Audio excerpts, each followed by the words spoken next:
Hello everyone. All right, let's learn how to play Era. We're just going to dive right in here and get to the basics of gameplay. So in Era, each player is going to choose an Era deck. Now, we're just going to cover a two-player game in this video tutorial, but most of what we cover in here will also apply for the multiplayer game as well.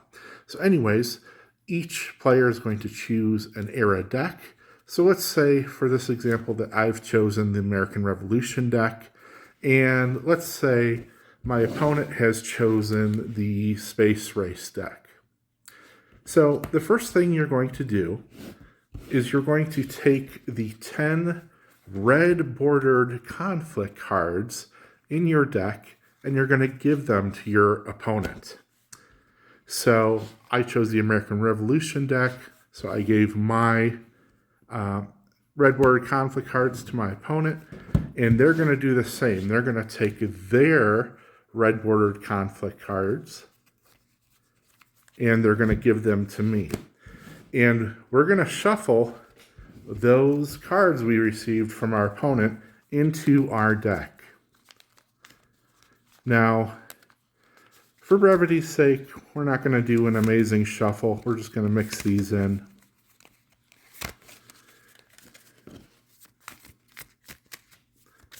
And they're going to do the same for their deck. Again, these are the American Revolution conflict cards, and we're mixing them in to the Space Race deck.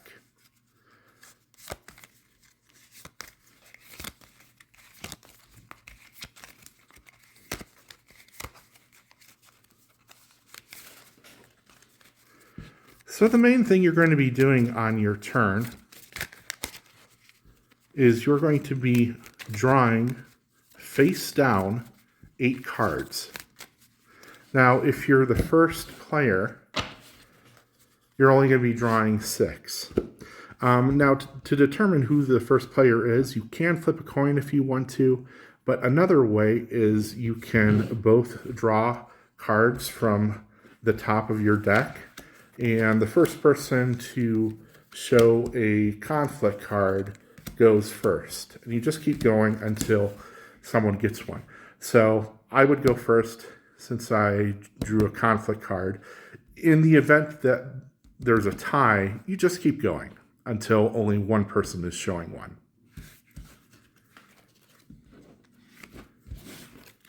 So back to what I was saying before. At the beginning of your turn, you're going to draw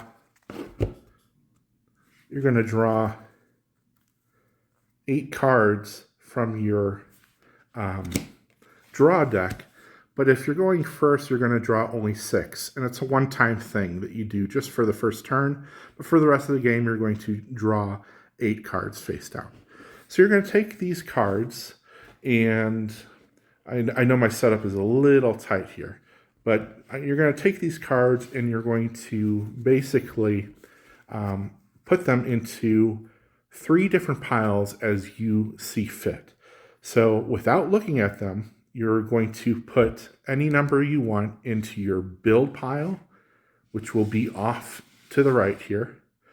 Any number into your conflict pile, which will be off to your left here.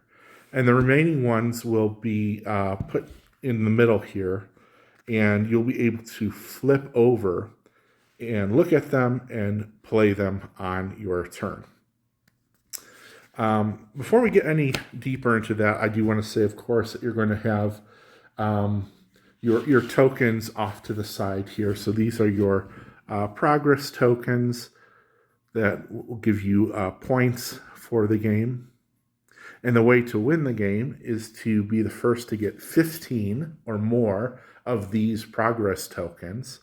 You don't have to wait for your opponent to do another turn or anything like that. You just immediately win. The game's over. And another way to win is to destroy 3 of your opponent's cards that have progress symbols on them. And we'll cover that later on in the tutorial here. So just going back to the different tokens, you've got your point tokens, you've got your harvest tokens, which have a front side and a gray back side, and money, and a destroyed token, and an exhausted token. And you'll just keep these off to the side and take them as you need them.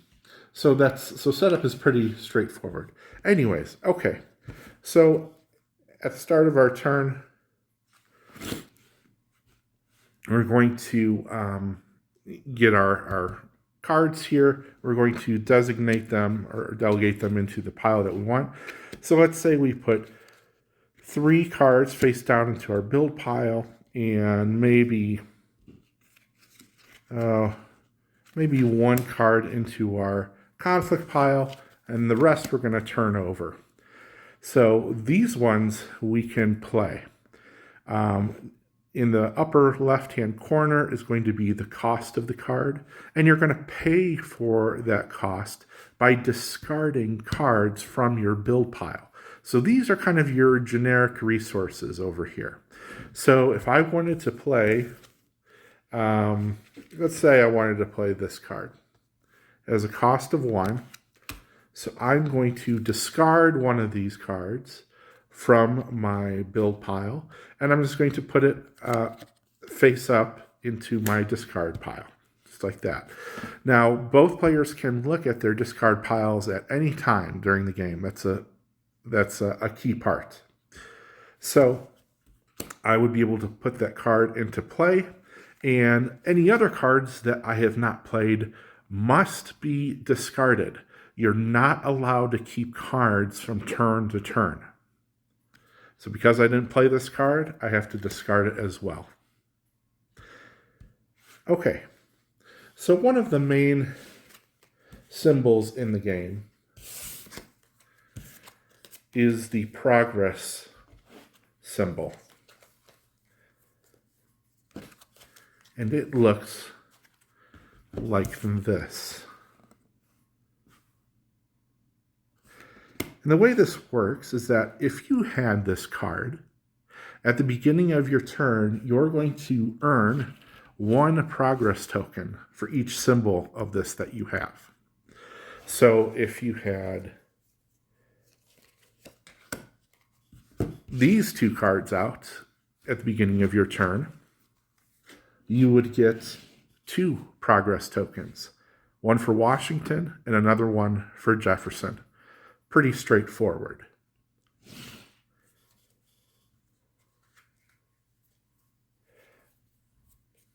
Another important card in the or symbol, I should say, in the game are these little eyes called the vision symbol. So if you'll recall earlier, I said you're not allowed to keep cards that you haven't played. You have to discard them at the end of your turn. But if you have one of these vision symbols, you're allowed to keep a card that you haven't played, and you can tuck them under the card. So in this case, there's 2 vision symbols. So let's say I had these 4 cards left in my hand that I hadn't played at the end of my turn. I could take these 2 cards, let's say, and I just tuck them underneath this card. And at a later turn, I'm allowed to draw these out, either one, of course, and I can play them as though they were in my hand.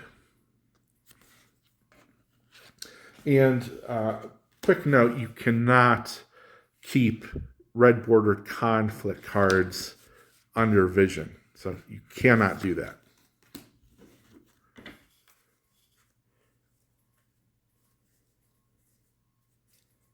So let's cover the resources in the game now.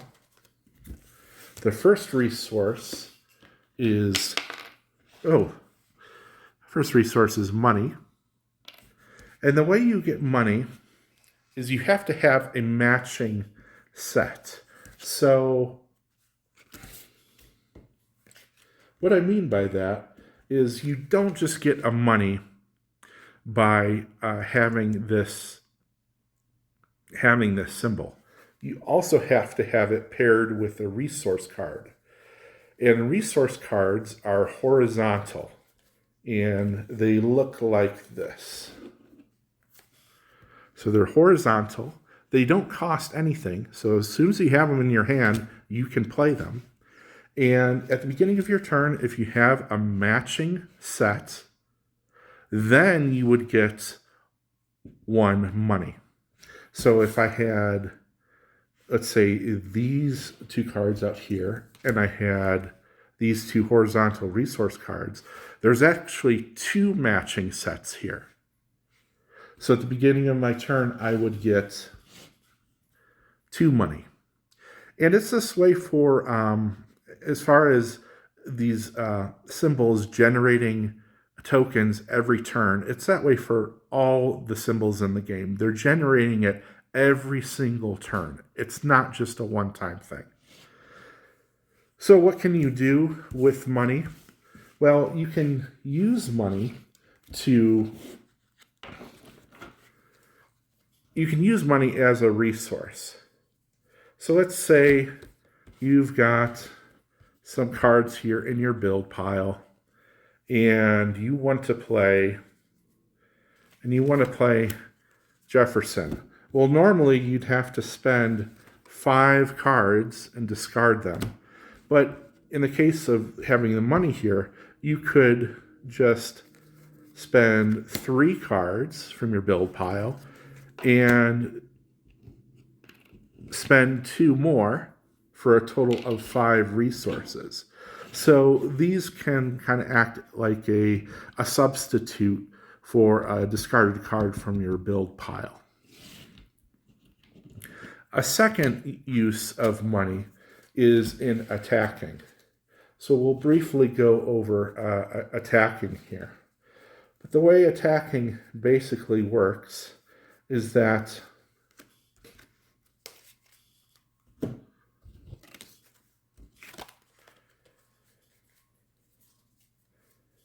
there are 2 types of attack symbols. There's military attack symbols, and then there's ruin attack symbols that have these skulls. And if your opponent has a card from your era deck, it has to be from your era deck, that has a defense on it that matches your attack, then you're allowed to target that card. So the Continental Army could attack the British Redcoats if your opponent had played this, because it has a military defense. So the way an attack works is that you're going to have your conflict pile over here, as I mentioned earlier. And this is going to kind of act as your ammunition pile during the game.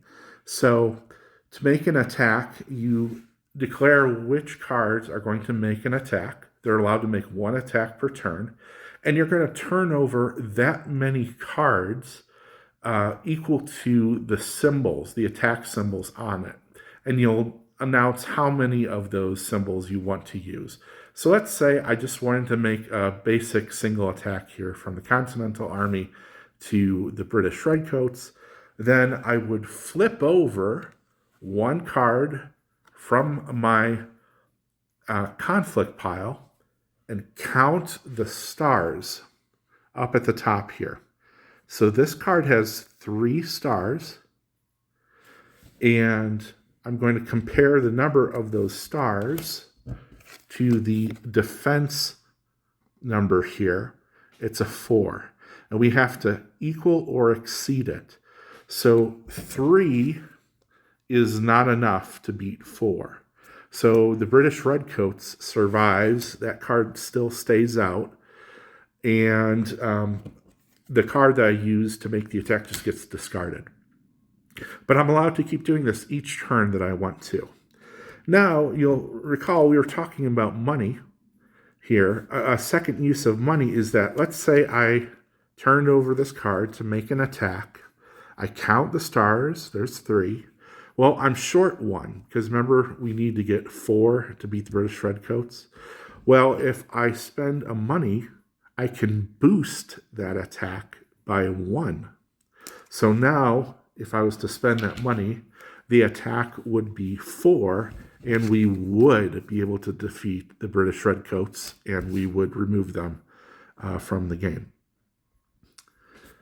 So that's how attacks and money work.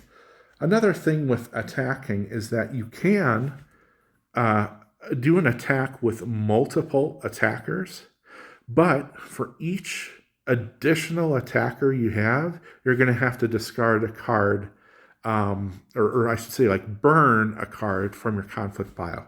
So let's go back to the same example again, like the British Redcoats. And let's say instead of attacking with one, we want to attack with both of these guys. So we would discard the first one.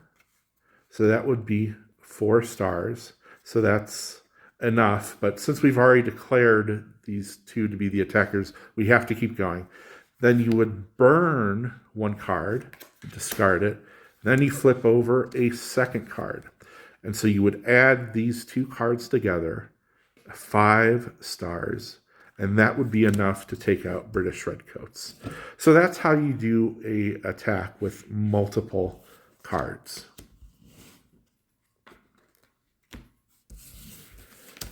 Okay, let's go to our second resource, which is build. We're going to use the Space Race deck for this example. But build works similarly to money in that you don't get a resource, a build resource, just by having the symbol in play. You have to have a matching horizontal resource card. If you have, let's say these 2 cards were out at the beginning of your turn, then you would get the build resource since it's a matching set. What happens is that it creates a special build move. You're not going to get a token from this, but you're going to do a process. So basically, you're going to, when you're drawing before you draw your cards, you're going to, for each build symbol you have a match of, you're going to take a card from your draw deck and you're going to flip it over, and you're going to put that card into your build pile face up. So what that card is going to be now is it's going to be equal to resources given the number of stars on it. So for example, let me set this up here. You know, you're going to have some cards in your build pile over here. You're going to have some cards over in your conflict pile. So if this was the beginning of your turn, when you're doing your resource phase, you're going to flip over a card from your draw deck, and you're going to put it into your pile, your build pile. Now, when you want to play a card, you are allowed to spend this card as though it was equal to that many cards from your build pile. So let's say I wanted to play Prototype here. Prototype costs 6. So normally I would have to discard 6 cards from my build pile. But since I've got this card face up in the build pile, I could just spend this plus 1 card from my build pile. So 1, 2, 3, 4, 5 plus 1 more equals 6. So we would just discard these 2 cards, and we would be able to play Prototype.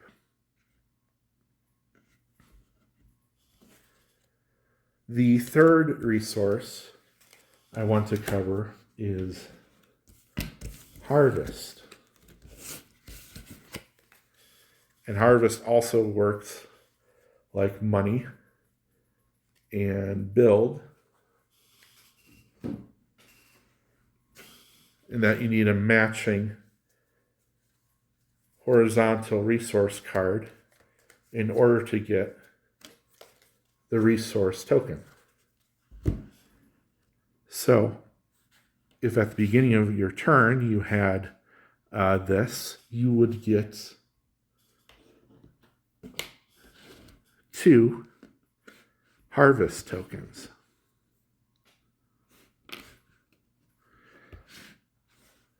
Now, the way a harvest token works is that when you're drawing cards during your turn, if you want to, you're allowed to spend all the harvest tokens in front of a card only once during the game.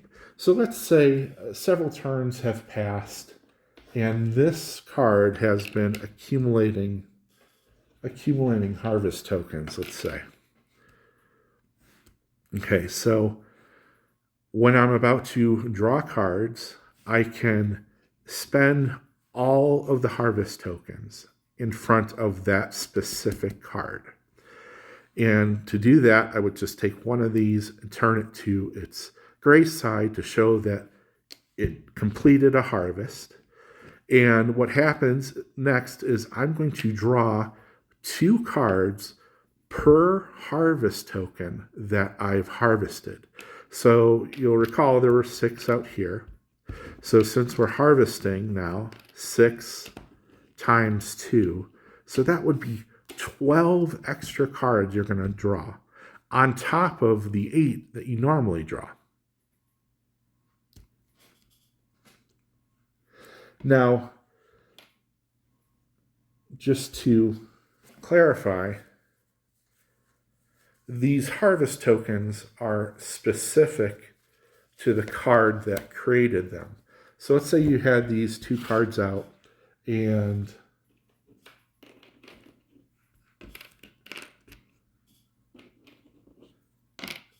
this card had accumulated 4 harvest tokens and this one had accumulated 2.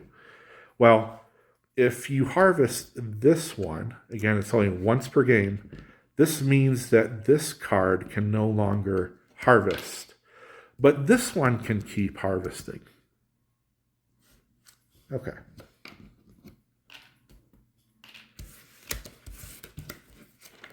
So let's cover flourishing now. You'll notice that with some cards in the game, they have a smaller circle in the upper left-hand corner next to the bigger cost here. And this is the flourish cost. To flourish a card, you can play another card, another copy of that same card on top of it for a benefit. So this would be flourishing Washington. I'm playing the same card on top of that card, and it's considered all one unit. So why would you want to do that? Well, you'll notice with some cards, as we covered before, this is the defense value. There's going to be this little card symbol with a plus number in it or a minus number. In this case, it's a plus. So if you flourish this card, you're going to increase its defense by 3. So instead of being a 3, it's going to be a 6. And you'll get that bonus for every single time you flourish it. So just one Washington card is going to have a ruined defense of 3. But when you flourish it, it's now going to have a ruined defense of 6. And if you were to flourish it again, it would have a ruined defense of 9.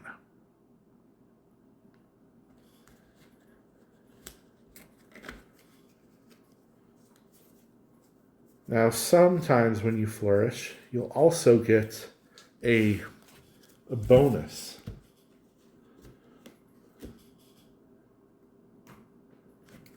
So, just grabbing the Egypt deck here.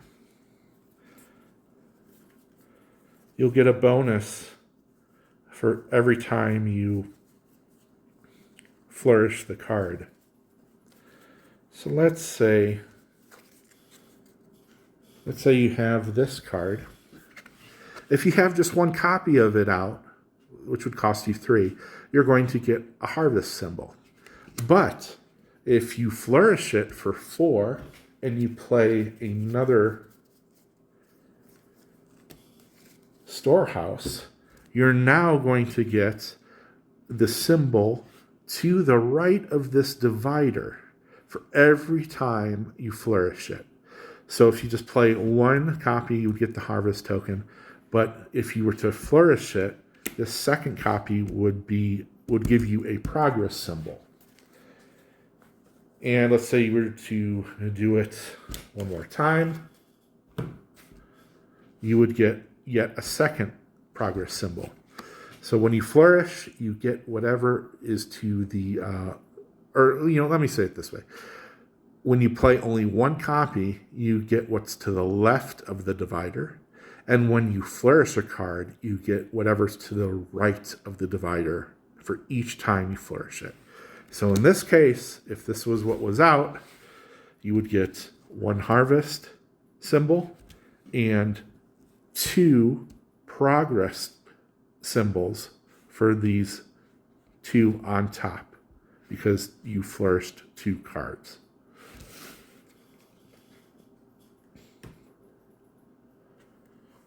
Okay, so let's cover unique cards.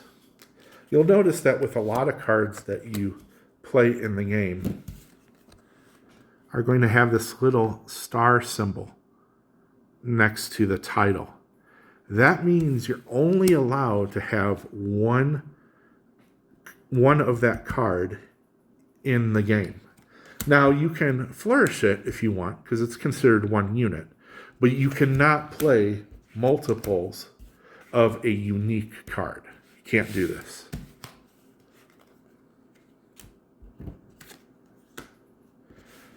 If a unique card is destroyed, you want to put aside 1 reminder copy that you can't play that again for the rest of the turn. And you can put that next to, let's say this was my draw deck here. You can put that destroyed unique card upside down next to your draw deck as a reminder. And any other copies that were a part of it, you can discard. If you had Jefferson out here, he's unique. If he gets destroyed, then you would have to take 1 copy as a reminder, just put it upside down next to your draw deck, or you could put it next to your discard deck. It's not crucial, just so that you have a way to remind yourself that you cannot play this card again, and then the remaining copies would get discarded. So let's cover keys now, the way keys work. You'll notice that some cards in the game have a key symbol. So in this case, the Continental Army card has a little A lock symbol on it. And sometimes that lock symbol will be in other spots, which we'll cover here in a moment. But in this case, if there's a lock next to the title of the card, you have to have that named key in play in order to be able to play this card. So I could not just play this card because I don't have the A key. But if I had Washington in play, he provides 1 A key, meaning that I'm now allowed to play as many Continental Armies as I want. And a key will let you play any number of cards that have that lettered lock on it. So as long as I have Washington in play, I can play Continental Armies. So another example of how keys work is this card. So you have 3 military attack symbols here, but on 2 of them, they have an A lock, meaning you ignore those 2 symbols unless you have an A key in play. So if you only had this card in play, you're only going to be allowed to use 1 military attack symbol. But if you had this card in play with the A key, you can use all 3, meaning you could flip over, when you make an attack with this, you can flip over 3 cards from your conflict deck.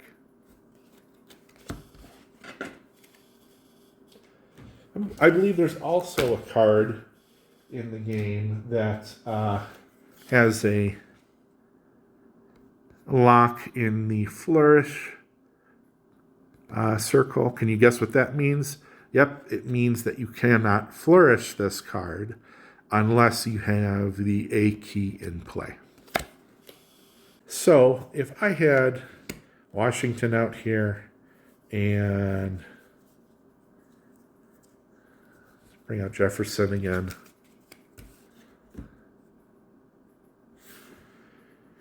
If Washington is destroyed, because he is giving a progress symbol, he would get a destroyed token on him.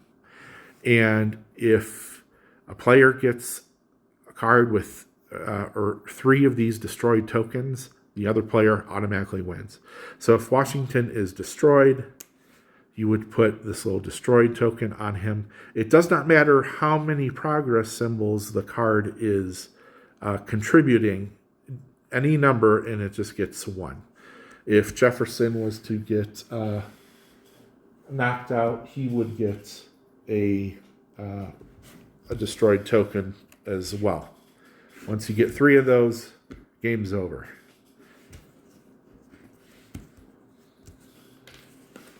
This doesn't come up much, but if a card could give progress symbols, but it's not currently producing progress symbols, then if it was to get destroyed, it would not get one of these destroyed markers. It has to be actively contributing progress tokens. Because if you'll recall, if there's just 1 copy of this card out, it's just giving you a harvest symbol. Okay, so let's cover another rule called tactics here. And tactics is something that you can do at the end of your card distribution. So let's say you've got your 8 cards here, face down, and you're going to delegate them to your build pile. Let's say you put 2 into your build pile. Let's say you put 1 over into your conflict pile. And the rest of these you're going to turn over and look at. If, for some reason, you don't want to play any of these cards, then you can do the tactics option. The way that works is you're allowed to choose 1 of these cards, and you can put it face down into your conflict deck. And you cannot attack that turn. So you're giving up that opportunity. But now you have a card in your conflict pile that's, ideally high stars. So let's cover the exhaustion token. You're only allowed to get 1 of these exhaustion tokens. If you were to try to do something that would give you more, give you a second one or more, you can't do that action. So there's 3 actions that will give you an exhaustion token. And just remember the number 7. So if you put 7 or more cards into your build pile on your turn, you would get an exhaustion token. If you flip over or discard 7 or more cards from your conflict pile on your turn, you would get an exhaustion token.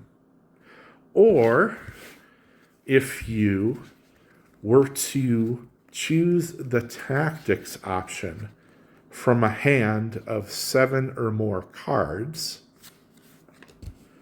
you would get an exhaustion token.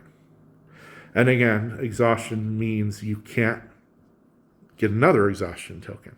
So if I was to have put 7 cards into, let's say 8. Let's say I'd put 8 into my build pile.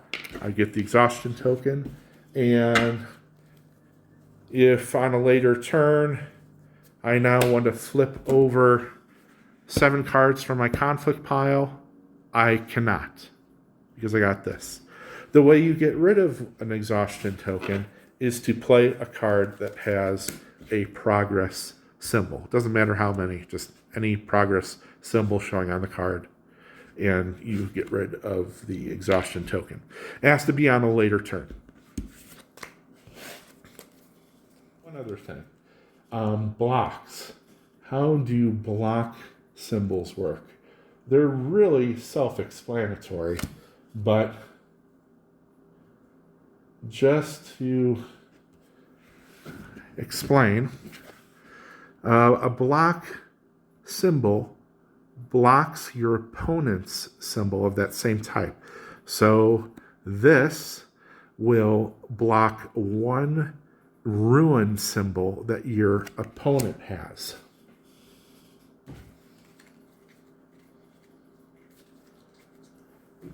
So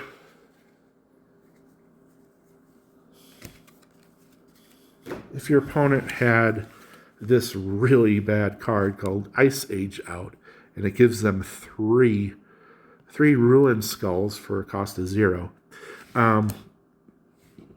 If you had this card out, it would block all 3 of those symbols. Also, something I did not cover earlier was this pillar or column. This is the might symbol, which means this card cannot be destroyed at all, and it's going to stay out for the entire game.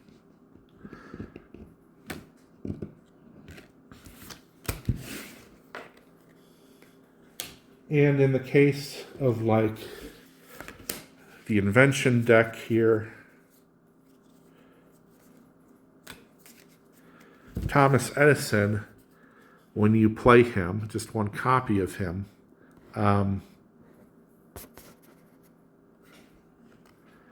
he'll give you 2 A keys.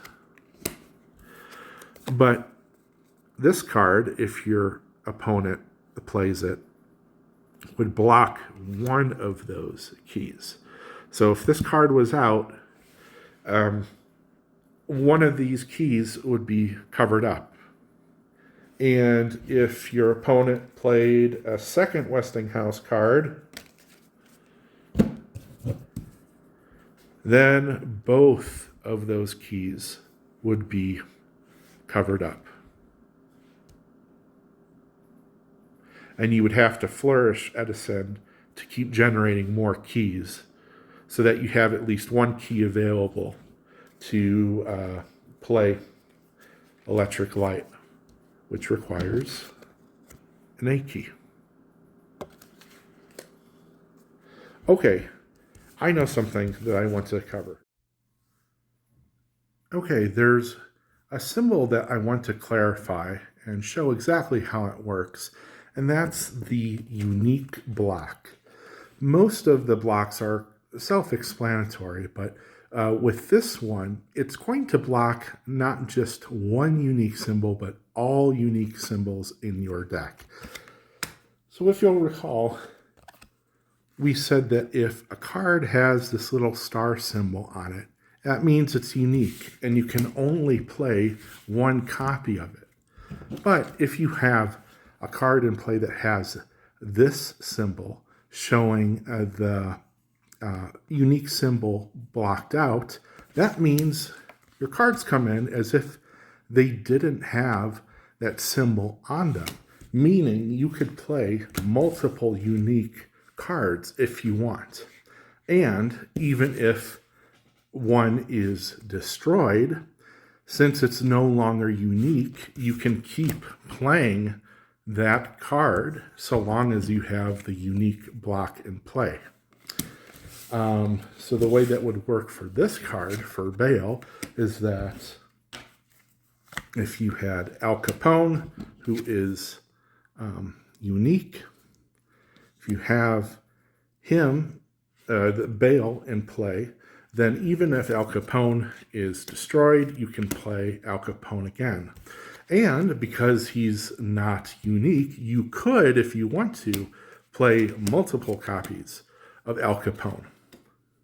But if you don't have Bale, you're limited to one Al Capone, and you can only flourish him because that counts as one unit. And one other quick note is arrows. You'll notice that some cards have these arrows pointing towards you or pointing towards your opponent. The way that works is that designates who receives that symbol. So in the case of this card here, it shows a B key, but it's pointing towards your opponent, meaning you don't get that B key, your opponent is going to. And let's see if I can find very quickly the card that unlocks here, because it's a very strong card that you probably don't want your opponent to get. That's this Bubonics Plague card. Because you'll see it requires a B key to be unlocked. So they won't be able to, your opponent won't be able to play this conflict card until you play the port card, because it's giving this B key to your opponent, which will let them play the Bubonic Plague. Now, we were looking before at how this card was able to attack. It has a military attack symbol, and it can attack the British Redcoats. But you have to make sure that when you're attacking, your attack symbol matches the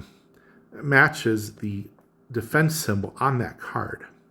So Crown Loyalists would be able to attack George Washington because he has a ruined defense, a little skull.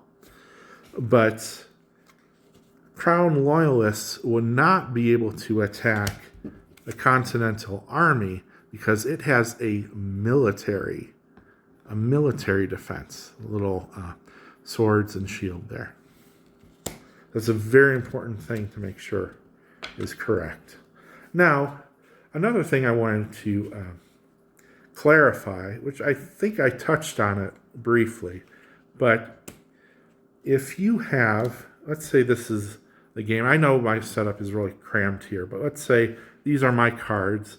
I've got the Continental Army and some conquistadors here that are fighting against my opponent, and my opponent has the Mayans here and has played this British Redcoat card to play against me. You can only attack cards within your own era deck. So that means I would not be able to attack the Continental Army towards the Club Warriors.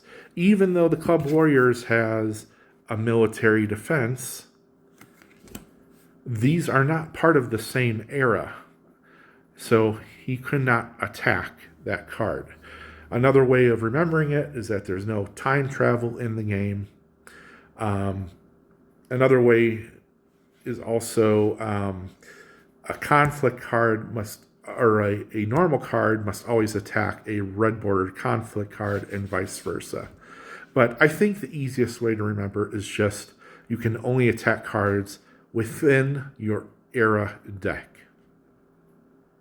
Okay, well that is going to cover most of the game. Please don't rely on this tutorial to learn every single detail or exception to the rules. Of course, use the rule book to learn the full complete game, but referencing this alongside with this tutorial will definitely give you what you need to begin playing the game and enjoying it. So thanks for watching, and have fun. Bye. Okay, so now that you have the basics of the game down, let's do a sample turn for one player. So your first step is going to be the point earning phase. So I've got two progress symbols here. So I'm going to get 2 progress points, and I'll put those here with my progress I've already gotten. And then we're going to go to our resource gathering phase. We have a horizontal resource card that does match a symbol we have in play here. So we're going to get 1 money token for that. Don't have any other resources, so that's that. And then we're going to go to the card dealing phase. So we're going to deal 8 cards to ourselves, face down, and we're going to delegate that to our build pile here. Let's say we put 2 into our build pile, and let's say we put 2 into our conflict pile over here. I know my setup is a little tight. And then we're going to have 4 cards left over to look at and play from. Okay, so let's say we want to play Jefferson, and here's why we'll play Jefferson. Well, 1, 2, 3, 4 from our build, plus 1 money token.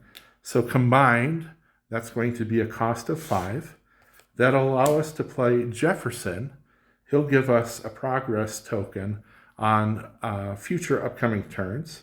And he's going to let us keep 2 of these cards so that we don't have to discard our entire hand. So let's say I'll keep, so let's do the U.S. Constitution and Franklin. So we'll put those underneath Jefferson. Don't show it to your opponent. And then I'll discard the other card that I did not use. So now we've played cards. That was our card dealing. That was the card committing. So we did point earning, resource gathering, card dealing, then card committing. And then we played our cards, and now we're just left with card conflict. So we have 2 different cards here that we could attack with. We can attack with the Continental Army card, and we also have, in the left-hand corner here, the Malfunction card, which can target our opponent's prototype card here, which gives points. So this would be a great one to target. And we do have the skull symbols we need, so that can target the prototype's ruined defense there of 4. So do we want to, we only got 2 cards in our conflict pile. Do we want to use both to do a 2 strength attack? And when I say 2 strength, I almost shouldn't use that phrase, just a 2 card attack against prototype. Or do we want to use one of these to attack with the Continental Army? Well, we could attack with the Continental Army, or we might want to, but our opponent has this card in play, Blockade. And you see that blocks one of our military attacks. So because we only have 1 military attack, we actually can't attack with Continental Army. So we're going to be stuck attacking with Malfunction. We don't have to, but if we did want to attack this turn, we could with Malfunction. So let's go ahead and say we're attacking with Malfunction. We're going to use both ruin symbols. We're targeting prototype, and we're going to flip over these 2 cards. So our total here is 2 stars. That is not enough to defeat 4. So prototype survives. Another thing I want to mention is that you can boost attacks Only when you're attacking with your cards, you cannot use money to boost attacks with conflict cards. That's an important exception to remember in the game. So that mostly is it. Okay.